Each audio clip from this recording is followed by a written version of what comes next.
अस्सलाम वालेकुम दोस्तों, उम्मीद करता हूँ आप सब खैर खैरियत से होंगे, फिट फाट होंगे, बम्बाट होंगे। चलते हैं अपने छोटे से पोल्ट्री फार्म के अंदर, छोटे से अपने सेटअप में। माशाल्लाह से परिंदे सारे एक्टिव हैं। मैं भी आपके साथ ही कंडीशन देखता होता हूँ। आज मैं दोस्तों आपको अपनी रूटीन शेयर करूँगा इनकी, कि इनको मैं कैसे पालता हूँ। इनकी एज आपने कमेंट सेक्शन में गैस करके मुझे बतानी है, ठीक है। तो फिर देखते हैं किस भाई का अंदाज़ा ठीक होता है। तो तजर्बे के साथ ही चीज़ें आती हैं दोस्तों। अब ये देखें कितना माशाल्लाह से प्यारा परिंदा तैयार हुआ है, ठीक है।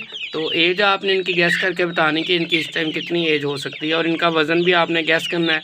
नेक्स्ट वीडियो में मैं आपके साथ जो है इनका एज और इनका वीडियो भी शेयर करूँगा, ताकि आप देख लें कि किस दोस्त भाई का कमेंट जो था वो बिल्कुल ठीक और एक्यूरेट था, बिल्कुल क्लोज़ किसका था और किसका दूर था असल एज से इनकी, ठीक है। तो अब बात करते हैं इनकी तादाद की दोस्तों। इनकी 150 तादाद थी। 10 चूज़ों की मोर्टेलिटी आई है, ठीक है। 10 चूज़े जो हैं उनकी डेथ हो चुकी है, एक्सपायर हो चुके हैं।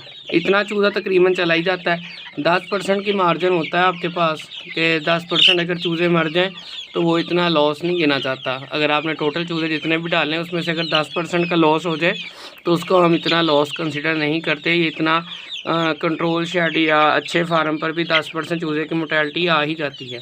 उस हिसाब से 150 का अगर 10% निकालें तो 15 चूज़े बनता है। तो 15 चूज़ों तक की गुंजाइश है मेरे पास। तो अभी अल्लाह का शुक्र है सिर्फ 10 चूज़े ही एक्सपायर हुए हैं, जिसमें से 3 से 4 बीमारी की वजह से नहीं, बल्कि रात को एक दूसरे के नीचे आने की वजह से एक्सपायर हुए हैं। तो ये वाला जो है मसला बना। तो वो काफ़ी मैंने दोस्तों से भी डिस्कस किया, तो उन्होंने कहा डिम लाइट रखें। वो सामने लाइट चल रही है इस टाइम कमरे में, तो उतनी लाइट अब मैं रखता हूँ ना, रोशनी बिल्कुल ज़्यादा, क्योंकि ज़्यादा रोशनी से चूज़ा स्ट्रेस में आता है। चूज़ों की अच्छी ग्रोथ के लिए 10 से 12 दिन के बाद चूज़ों की लाइट की ड्यूरेशन को कम करना शुरू कर दें रात के टाइम, यानी कि उनको रोशनी ना हो, ताकि वो आराम करें, उनकी इम्यूनिटी बढ़ सके और वो अच्छी ग्रोथ करेंगे फिर, और लड़ेंगे नहीं आपस में, स्ट्रेस में नहीं आएंगे। और अगर लाइट बिल्कुल बंद कर देते हैं या थोड़ी बहुत सर्दी हो जाती है तो उसका नुकसान ये होता है दोस्तों कि वो एक दूसरे के नीचे आते हैं, जिसकी वजह से इकट्ठे हो जाते हैं और सांस बंद होता है, उन्हें नज़र नहीं आता। परिंदा रात को खाता पीता भी नहीं है, तो इस तरह से जो है लॉस होता है उनका। तो वो बड़ा नुकसानदेह चीज़ है। वो परिंदा मर जाता है जो नीचे आता है, ज़ाहिर है आधा घंटा भी उसका नीचे आके सांस बंद हो गया तो उसने एक्सपायर हो जाना है, ठीक है। तो अब बात करते हैं इनकी फीड की, कि इनको अगर आप नया बंदा जो है, जो नया बंदा मेरी पहली दफ़ा वीडियो देख रहा है, और पहले तो सबसे जो पुराने बंदे हैं जो रोज़ देखते हैं उनका बहुत बहुत शुक्रिया। उनसे मैं मुफीद मशवरे लेता भी हूँ, और जितना मुझे पता है मैं दोस्तों भाइयों को गाइड भी करता हूँ इस काम के बारे में। अब जो नया बंदा है जिसको चूज़े पालना नहीं आते, वो अगर एक दिन का चूज़ा लेता है तो मेरी डे वाइज रूटीन जो है वो पड़ी हुई है। डे वाइज रूटीन मुकम्मल पड़ी है कि डे 1 को आपने क्या ट्रीटमेंट करना है, डे 2 को क्या देना है। और अगर हम सादा लफ्ज़ों में बात करें, 2 लाइनों में बात करें इस सारी बात को, तो आपने पहले 40 दिन तक चूज़े को फीड के अलावा और कोई चीज़ नहीं देनी। सिर्फ इनकी जो स्टार्टर्स की फीड आती है, गोल्डन मिस्री और ब्रैलर में भी वही यूज़ होती है स्टार्टर के नाम से, जिसका छोटा बारीक दाना होता है, वो देना है इनको सुबह दोपहर शाम। और उसके अलावा आपने इनको पानी के अंदर मल्टीविटामिन का यूज़ करवाना है, और हर 20 दिन बाद आपने इनको गुड़ वाला पानी एक दफ़ा देना है। ये है इनकी दोस्तों रूटीन। इस तरह अगर आप रूटीन रखेंगे तो आपको अल्लाह का शुक्र है आप भी मेरी तरह नुकसान से बचे रहेंगे। और इन्हीं पहले 30 दिन के अंदर आपने 2 से 3 वैक्सीनेशन भी करनी है। वैक्सीनेशन मैंने आपको पहले भी बताया, एक दोस्त भाई पूछ रहा था कि आपने वैक्सीनेशन जो बताई है एंडी लेसोटा और एंडी आईपी, इन दोनों में फ़र्क क्या है। असल में एंडी की जो दोस्तों वैक्सीन है वो 3 है। एंडी लेसोटा है, एंडी क्लोन है और एंडी आईबी है। एंडी लेसोटा और एंडी आईबी का मैं आपको फ़र्क बता दूं। एंडी लेसोटा जो होती है ईरानी खेत को ही बोलते हैं। ये ज़्यादातर पोटे के लिए, पोटे के इलाज के लिए, लूज़ मोशन के लिए और इम्यूनिटी बढ़ाने के लिए होती है, लूज़ मोशन कंट्रोल करने के लिए, ताकि छोटे चूज़े का पोटा बिल्कुल अच्छा और सेट रहे, ये इसलिए होती है। और जो एंडी आईबी है वो इन्फेक्ट ब्रोंकाइटिस यानी कि लंग्स जो इसके फेफड़े हैं, सांस की बीमारी पर अटैक ना हो, सांस की बीमारी के इलाज के लिए इस्तेमाल होती है एंडी IB, ये दोनों में फ़र्क है। दोनों इम्यूनिटी को बढ़ाती हैं। अगर आप छोटी एज में वैक्सीनेशन कर लेंगे तो जो आपका परिंदा वैक्सीनेशन के बाद फ़र्ज़ करें एक्सपायर होना था, वो अगर बर्दाश्त नहीं कर पाएगा, कमज़ोर होगा, सर्वाइव नहीं कर पाएगा, वो शुरू में ही एक्सपायर हो जाएगा। और जो बाकी आपके हेल्दी परिंदे हैं वो फिर हेल्दी ही रहेंगे और आपको लॉस नहीं होगा। फिर अगर आप एक चूज़ा है, जैसे मैं आपको मिसाल देता हूँ, ये सामने जो बैठा है चूज़ा ऊपर, इसकी सेम एज, सेम केयर है, सेम टेम्परेचर मिला है। और ये जो इसके साथ बड़ा चूज़ा है, ये इसको भी इसमें और इसमें आप फ़र्क चेक कर सकते हैं। अब वजह क्या है, वो बाय बर्थ ही जो है कमज़ोर चूज़ा है। उस चूज़े ने ग्रोथ नहीं करनी, वो C ग्रेड का चूज़ा है, उसके जो जीन्स के अंदर ही कमी कोताही है कोई, उसने ग्रोथ नहीं करनी। तो जब आप वैक्सीनेशन पहले 15-20 दिन में ही कर लेते हैं तो इस तरह का चूज़ा जो सर्वाइव नहीं कर पाता वो आगे जाके लॉस देता है। लेकिन अब हम इन्हें खुद तो नहीं मारते ना मारना चाहिए। इसलिए जो बच गया सो बच गया, जो पल गया सो पल गया। लेकिन बेहतर यही है कि आप इनकी स्टार्ट में ही वैक्सीनेशन कर दें। एक और बात, दोस्त भाई ने एक ने कमेंट किया था, नए भाइयों को मैंने बता दिया कि जो ये काम शुरू करना चाहते हैं आप 100 चिक्स से स्टार्ट लें, फिर देखें आपको फर्स्ट फ्लॉक में 100 में से आप कितने पालने में कामयाब हैं। अगर कोई प्रॉब्लम है तो आप मुझसे कमेंट सेक्शन में पूछें, मैं आपको तरीका बताऊंगा जितना मुझे पता है।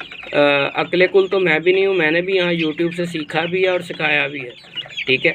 तो मैं आपको तरीका बताऊंगा, आपने उस तरीके के मुताबिक अमल करना है, टेम्परेचर कंट्रोल करना है, ठीक है। और ये देखें परिंदा माशाल्लाह से बस उस पर आके बैठ के, चलो भाई नीचे सरकार कपड़े ना गंदे कर देना।